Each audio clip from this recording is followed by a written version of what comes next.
Good morning. And this morning I'm joined by Rose Drury, who I've asked to come and talk to us to help us with an issue that people have been talking to me about in the early years.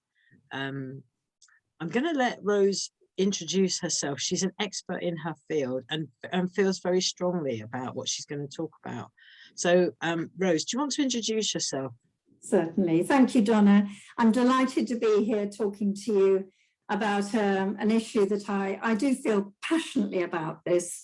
As all of my professional life, I've had a focus on young bilingual children and supporting them in the best possible way. I'm also an early education consultant and I run courses. And I've been very happy to spend time going through the Birth to 5 Matters guidance, which I found really, really interesting. And what I've done is tried to look at what we can learn about bilingual children and supporting their learning in relation to this document.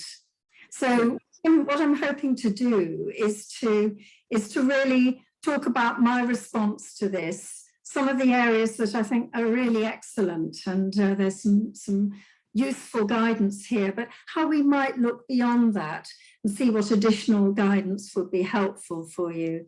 So this is an area of work that is, in a sense, a little bit contentious in its terminology.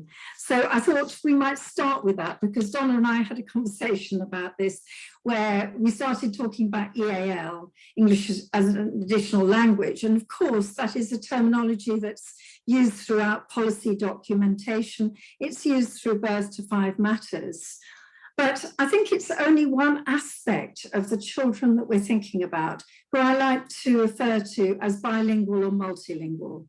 Because children who are coming into the early years setting are obviously learning English in addition to their own home language. But I think by only focusing on a child with EAL, then we are not looking at the whole child. And so for me, the focus on everything that the child brings, so being bilingual, a child who knows, understands, and uses 2 or more languages, which is the sort of definition that's normally accepted, we actually see a child who's coming with so much that she brings to the setting. So Rose, does that fits in really well with the ideas that children bring with them, this fund of knowledge, doesn't it? Absolutely. I think the funds of knowledge concept is so helpful when we're thinking about all children, but specifically about bilingual children, because they are coming with linguistic and cultural funds of knowledge, which we need to be drawing upon when they enter the setting. And I find that really helpful, and I was delighted to see that referred to in the Birth to 5 Matters document. There's a lot of reference to home language in Birth to 5 Matters, which is great, and also in the EYFS guidance. And obviously that's a language or languages that might be used at home, because children might be using more than one home language. And I think this is another, I'll talk about this later, but trying to find out what those languages are is actually the starting point for their learning, because they might be speaking, for example, a dialect of Punjabi to their mother. They might be speaking Urdu to older family members if they're from a Pakistani British family, and they might be speaking some English to their siblings. So it's finding out what those home languages are. But that's sorry, Rose, can I just ask you a question? I just want to be really clear for people watching this, because I know in my own practice, I've known over the years, families have been encouraged not to speak their mother tongue at home. Can you just be really clear with everyone who's watching this? What's, because I know what I believe is that children should be encouraged to develop their mother tongue at home, and that they will catch up with the English in the setting. But Can you just make that really clear to practitioners? Because I've known people be advised to not have their own foods and to have English foods in an attempt to anglicize the children. So can you just tell people who are watching this what you think? I think this is such an important aspect, because I think we need to be confident ourselves. There may be all these guidance comments and statements that say, you know, make sure that you draw on children's home languages. I mean, there's an issue of talking to parents as well, because some parents don't understand why we are wanting children to use their home languages in the setting. Let me just say a little bit, because obviously there are lots of theorists in the field of bilingualism, but there's somebody called Jim Cummins, who's the Canadian theorist, and he emphasizes the importance of developing what he calls the common underlying language proficiency. And his argument is that the cognitive skills established in the mother tongue, if they are well established, if that common underlying proficiency is secure, then children can learn any other languages. So, you know, the concept of children having that strength in their underlying proficiency is so important. And it means that actually we need to continue to develop children's mother tongues, because they might be coming into us age, you know, 1, 2, 3, 4, they are still developing their mother tongue. And that importance of establishing that and encouraging the development of it, rather than just saying, right, you're entering the setting and now it's English only, because that's not going to help children's cognitive development at all. I hope so, yeah, no, that's good. I mean, so for people who are watching this, and if they work in a setting where it's only English speaking people in the setting, and they have a child that speaks another language as their mother tongue, and you're saying that they should increase the amount of mother tongue language in the setting, how is that going to happen? Well, I mean, that's a very, very good question, and one that I don't think is really addressed in many policy documents. They say, you know, ensure that you value children's mother tongues and so on. I mean, there are many ways. I mean, I think number one, it's important that everyone has a shared approach to this amongst the team, the staff team, so that everybody is understanding why we're doing this. And obviously I've explained that in a rather quick way about the importance of cognitive development. There are many other advantages, social, cultural, that sense of identity for children when they come in. So there are many, many ways we can do that. The first thing when we meet parents is to find out what languages the child understands, speaks, to whom, and maybe is literate in. So we have that sort of the starting point from a funds of knowledge kind of approach. I mean, and then, and it's stated in Birth to 5 Matters, this importance of talking to parents so that they can bring in rhymes, stories, other languages are very much present in the setting, so that it isn't a sense that my language doesn't belong here. So that's a very, very powerful message, whereby children see their language is present in the setting. So can I ask you another? Sorry, can I ask you a sort of two subsequent questions? I know sometimes for children who've got special educational needs, certainly children that I've worked with, the mother tongue has kind of been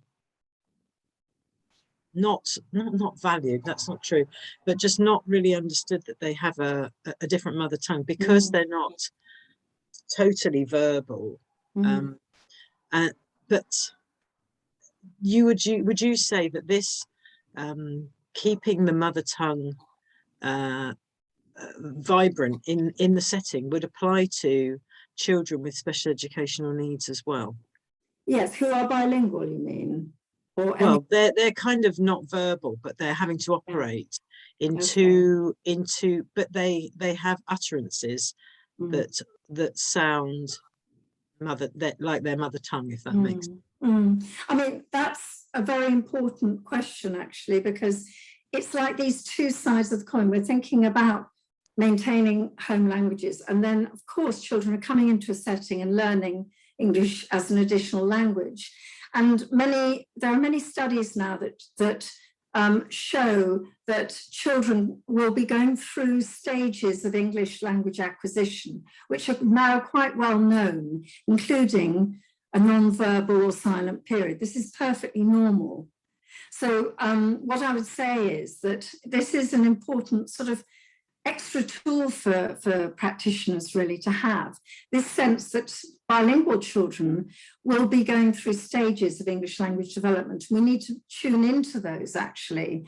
So if a child is in that very early stage, or sometimes called the silent period, that is perfectly normal. It may last weeks, it may last months, it may last years.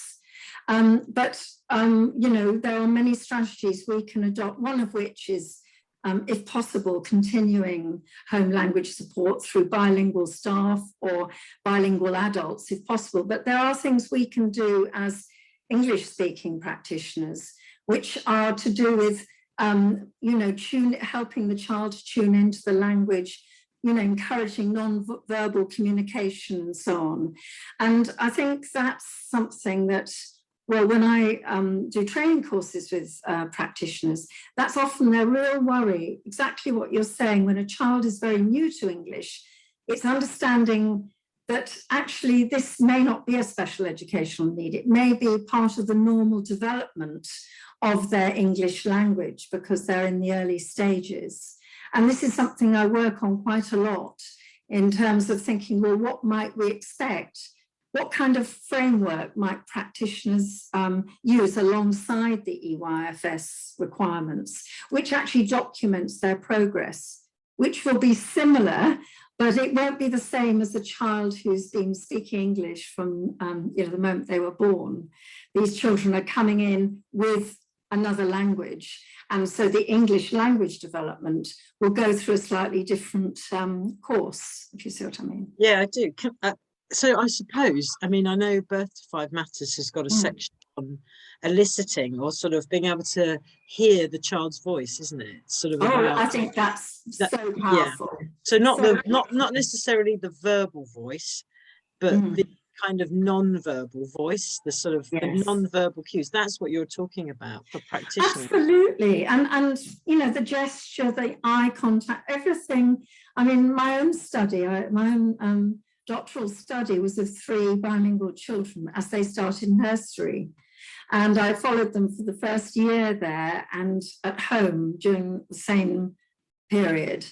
And there was a lot of silence for these children who were new to English in the setting. But at home, they were really fluent language users in their own language, but also you know, using some English as well. So I think it's actually tuning into, and absolutely what you're saying, listening to the child's voice, which is so important, rather than seeing it as, say, language delay, or, you know, bringing in specialists too early. I have seen that quite often, that children who are bilingual and will be learning the English at different rates in the same way as an English-speaking child might. But I think, you know, there's a statement in the EYFS profile that says learning English as an additional language is not a special educational need. It is a normal, there is a progression of learning English, which is quite recognised. So I think that's an additional tool that practitioners might find quite helpful. Have you got, I mean, do you know, where would people look for that tool? Is that something that's widely available? Well, unfortunately, I mean, this is something that I have worked on. It's in some local authorities, they have it. It's not a nationally agreed, it has been drawn, I mean, I have drawn together sort of what I call the early stages of learning English, which I work on with practitioners when I'm running courses. So, no, it's not widely available, but if you read some of the studies, particularly from America, actually, they do tend to document well-known patterns of development. Okay, that's it's a shame that's not available, I isn't it? know. I agree with you completely. So being really practical, because I Yeah. know that most early years, you know, practitioners are super practical.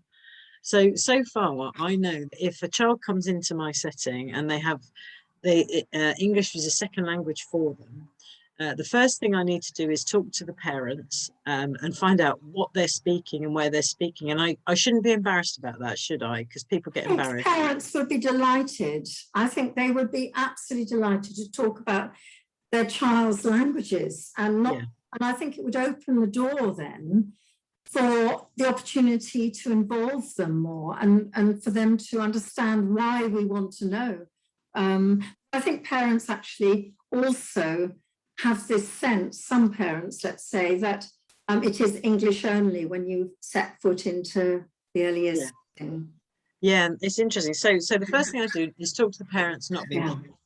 My second thing is I make a relationship with parents that's so amazing that when I want to learn a new nursery rhyme from my child's mother tongue, they're happy to come in and sing with us and get us singing it correctly. That's the next thing. And then the next thing I need to do is I need to start really making, as a key person, a close relationship with my child, so that I start to pick up their nuances of behaviour. And I get to know them as a person, even without the verbal communication. Is that, those are the three things that I've got so far? Yes, I mean, I think also it's not just their behaviour, but they will be using non-verbal. I mean, you know, and there will be odd words that are expressed as well. So it's picking up on those and seeing the developments and actually documenting and observing those, rather than seeing the child as not really saying much. You know, so I think there is, you know, there's a role we can have, which is, with, if you like, an extra dimension to our observations and work with young children, and also trying to make a very language rich, you know, involving them, to enable them to participate in learning, even when they're at this very early stage. Because when I was doing this study, my own study, I was recording everything that was going on during their time at nursery, and a lot of the time it was silence going on around them as well. So this need to encourage interaction is so important, whether it's with peers or in whatever way. So there are a number of strategies we can develop, which can... what are you saying? Is, because I know I've noticed that often practitioners tend to speak instructionally to children. And I know there's been a study, particularly about refugee and migrant children. They tend to get instructional discussion, but are you saying that narrating play, kind of having those sort of, I mean, I think a father once said to me, is it like commentating on football? Yes, that's exactly what it's like. So you're commentating the play. Yes, exactly. That sort of thing would be very helpful. Exactly. And these are the kinds of things to draw out. They're things that are really going to enable the child to hear the language, the opportunity to practice and rehearse as well. Yeah. Because when you're new to a language, you need to have the chance to use it. There'll be a receptive language that they're hearing, and then the productive language will come a little later. So exactly what you're saying, enabling them to participate, even if it's non-verbally, in a small group. Small groups. And enabling them to feel confident enough, because I think one of the difficult things when you're a little bit older, learning a new language, is that fear of making mistakes and so on. So, well, then I suppose you feel quite silly, don't you, when you're older? Yeah. And I suppose I'm thinking that maybe creating an atmosphere where everyone makes mistakes and it's okay, and learning is about mistakes, and we're all you know, emotionally supportive of one another. And I mean, learning, as we as practitioners, learning another language. When I was working with a mainly Urdu speaking community, when I was a teacher, I went to Urdu classes in the evening so I could try out. I have to say my Urdu isn't great, but I have enough that I could try it out with the children and with parents. And that was amazing because they thought it was hilarious because I was making mistakes and so on. So I think it's being a learner oneself, and really not just expecting a bilingual adult to be, you know, one could choose a language for the week to greet one another or to count in. It's getting richness of a multilingual, risk-taking, you know, environment where it isn't just English only. I think I mean that message comes through policy documents, but I think it's quite hard to put into practice sometimes. You need quite a commitment, I think. Is that right? Yeah, you do. Yeah. And that's why I said about an agreement amongst the staff team, because it's no good just doing the odd bit here. You know, it doesn't sort of hang together. So perhaps, you know, an agreement, okay, should we try this? Should we try when we greet each other in the morning, each week have a different language? I mean, for example, it doesn't have to be that, but having a sort of strategy so that it's something that can follow through and actually takes the parents on board as well, because they don't have to come into the setting. They could send a recording, you know, all this digital. Yes, we live in a digital world. Transferring things, our digital world. So I think there are many ways, and I feel that what we can be doing is really enjoying and celebrating, if you like, the remarkable skills that bilingual children bring into the setting, because they bring a wealth of experience. If we can untap that, and particularly in the early years, you know, to establish that sense that bilingualism is good, because what can happen, and what we're looking for, is something called additive bilingualism, where by adding English, it's just another language, rather than subtractive bilingualism, where learning English is at the expense of mother tongue or home. Yes, because I know, I've met so many older adults who say, I really regret this because English took over. And I think, you know, that's such a loss. It's a loss for the communities. It's a loss for the society that we live in. But it's a loss for the children as well. I know I was working with some children who were bilingual, and their parents were really concerned that they did not lose their mother tongue, because they wanted them to retain their identity, because your language is part of your identity, isn't it? Absolutely, Donna, you're absolutely right. So when children come into an early years setting, that sense of who they are is all part of their language. And if that's taken away from them, if it's not possible for them to communicate in the language that they've known, it's such an emotional thing, really. And we know that we want confident, you know, children who have a strong sense of identity. And I feel that if we can really draw on the funds of knowledge that bilingual children are bringing with them into our settings, then we will have, it's a fantastic opportunity, in my opinion. So what I'm hearing from you is, I think, is that rather than seeing children with English as additional language as a stress, to actually think of children who are bilingual as something to celebrate, which will add richness to the flavour within the setting. And is that's what you're saying, isn't it? It's actually what I'm saying. And there are things we can do.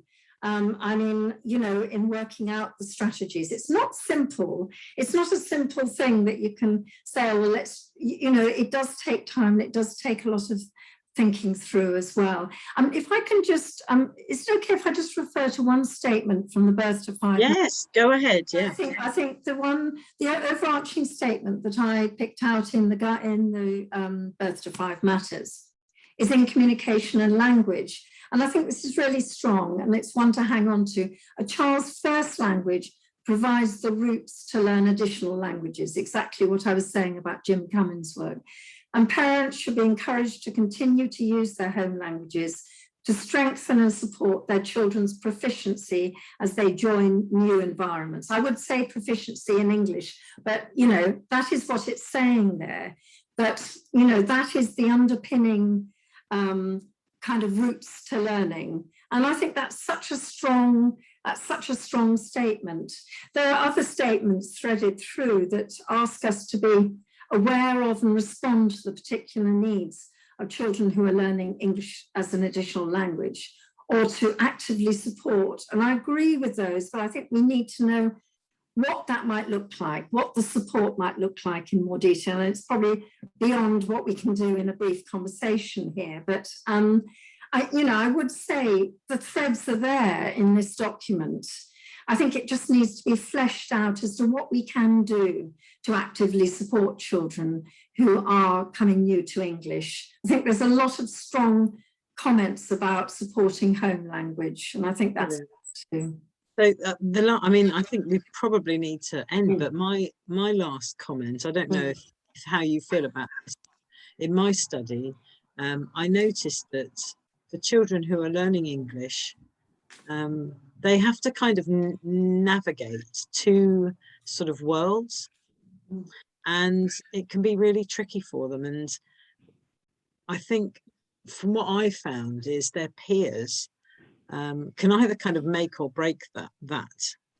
And my advice, I suppose, would be for practitioners to support other children, to be welcomers, to set up systems so that for older children, I mean, you get the friendship bench. I mean, that probably wouldn't work for little ones, where someone who's feeling sad goes and sits on a bench and someone goes and finds them. But setting up support systems amongst the peers so that the children who are English speakers and confident are able to notice when someone needs some friend. Absolutely, but that is going to offer them tremendous model and support for their learning of English as well. Sometimes we as teachers, practitioners, we feel it's all on our shoulders. We can set it up in a way that's going to enable them to develop their English. But I think we need also to have the knowledge ourselves of what that might look like, what we're expecting before we raise alarm bells about the problems that there might be. I think most children will go through the stages of English language development and come out incredibly good English users. I think also we need to ensure that they're going to be really good mother tongue, home language speakers and users as well, so that we have that, linguistic diversity that is so, called for in the documentation. Well, that's fantastic, Rose. I really want to thank you for, I mean, I know it's a brief kind of whiz through the subject, but I think my key take-home messages are there's lots that can be done. We need to work together as teams in our settings. We need a celebratory approach to bilingualism. Those were sort of my key take-home message, and make our settings places where everyone are learners and strong learners together. That's great, Donna. That's lovely. It's been really good to have this conversation with you, and I hope it helps others when they're looking at this really excellent document and thinking about bilingual learners. So thank you.